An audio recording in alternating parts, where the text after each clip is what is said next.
Events are shaping up to make 2017 a prophetical year to remember. From the standpoint of Bible prophecy, the center of everything is Israel and its capital Jerusalem. And certainly today that locality is the eye of the storm as far as world events are concerned. Welcome to Bible in the News. This is David Billington with you.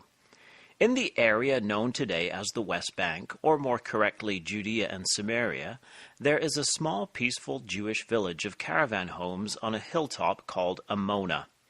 Amona was established in the mid-1990s with Israeli government-built infrastructure. However, during 2006, when 9 new homes were almost completed and ready to move into by Jewish families, a radical left-wing pro-Palestinian Arab organization called Yesh Din petitioned the courts that the homes were built on private Palestinian Arab land. The courts ruled in their favor, and this led to then Prime Minister Ehud Olmert's request for them to be demolished. The demolitions took place in the face of large protests, and many Jewish youths were wounded by police brutality. This event remains highly controversial in Israel to this day. Just over a year and a half ago, I was able to visit Amona and see the foundations of the raised homes. Nothing has been done with the land where they stood. The remains of the homes are a desolate waste on the edge of the community, a monument to human stupidity. Nevertheless, visiting the site brought home the enormous controversy that surrounds Jews being able to live in their biblical heartland, Judea and Samaria. In the last couple of years, another radical left-wing organization called Peace Now has petitioned the courts for the complete removal of Amona. Peace Now itself is controversial, as it is largely funded by foreign governments in the European Union. Again, the court has ruled in favor of the left-wing organization. Israel's Supreme Court itself is also controversial, as many see it as having a very strong left-wing bias. According to the law, the Netanyahu-Likud government must carry out the demolition, but the government has been eager to avoid a confrontation. The 2006 demolition at Amona, confrontation, and violence could be seen as leading to the demise of the then Olmert-led government. Today it is reported that the government will ask the Supreme Court for a 1-month delay in the demolition order, as there is nowhere to move the evacuated families. A 1-month delay would move the demolition into the time when Donald Trump would be in the White House instead of Obama, which may give the Israeli government a diplomatic reprieve of some international pressure in regards to the settlements.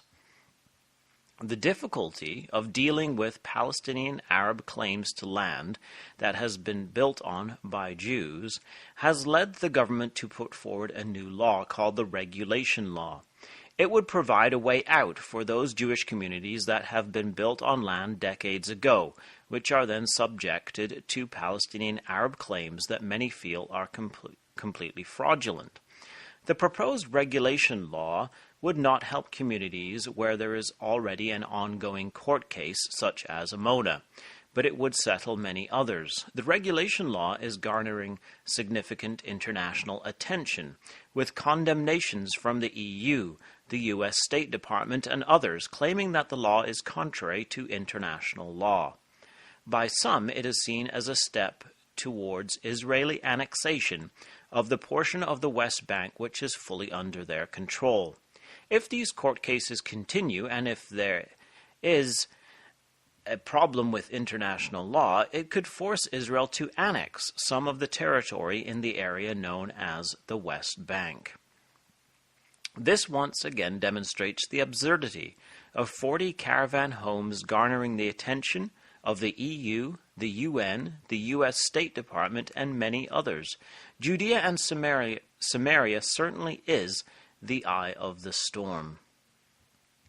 This is a fulfillment of the prophecy of Joel chapter 3, verses 1 and 2, where it says, "For behold, in those days and in that time, when I shall bring again the captivity of Judah and Jerusalem, I will also gather all nations, and will bring them down into the valley of Jehoshaphat, and will plead with them there for my people and for my heritage Israel, whom they have scattered among the nations and parted my land.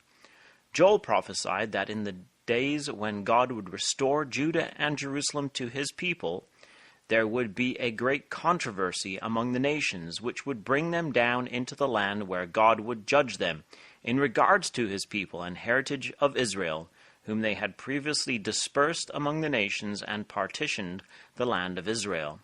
Today we certainly live in a time of great controversy concerning Judah and Jerusalem.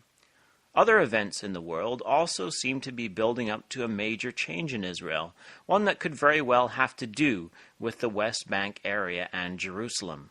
First, the new American administration seems to have a much more pro-Israel outlook compared to the outgoing Obama administration.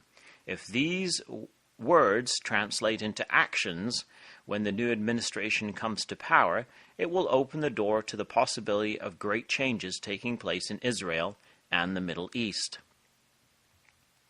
Secondly, the war in Syria has moved in favor of the Assad regime and its backers, including Russia, Iran, and Hezbollah. Russia is now firmly implanted in Syria, which is changing the dynamic of the whole region. This is a rapidly developing situation, which will also be affected by the new American administration. Thirdly, Turkey continues to be under threat from terrorism, political instability, and waves of refugees.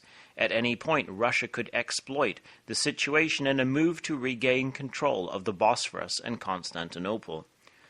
Fourthly, the most anti-Israel bloc, especially towards the West Bank Jewish settlements, is the European Union. The EU is in a state of crisis, which could get worse at any minute, with threats of terrorism, monetary collapse, and the UK in the process of working towards leaving due to the Brexit decision. If the EU is too busy with internal crises, it could create a moment when Israel could annex some of the West Bank areas with a more manageable amount of international fallout. As has been mentioned on Bible in the News, 2017 marks 50 years of the reunification of Jerusalem since 1967, and 100 years since the liberation of Jerusalem from the Turks and the issuing of the Balfour Declaration in 1917, viewing with favor the establishment of a national home for the Jewish people. It is very exciting as we see events leading towards a prophetically momentous 2017. Come back again next week, God willing, to www.bibleinthenews.com.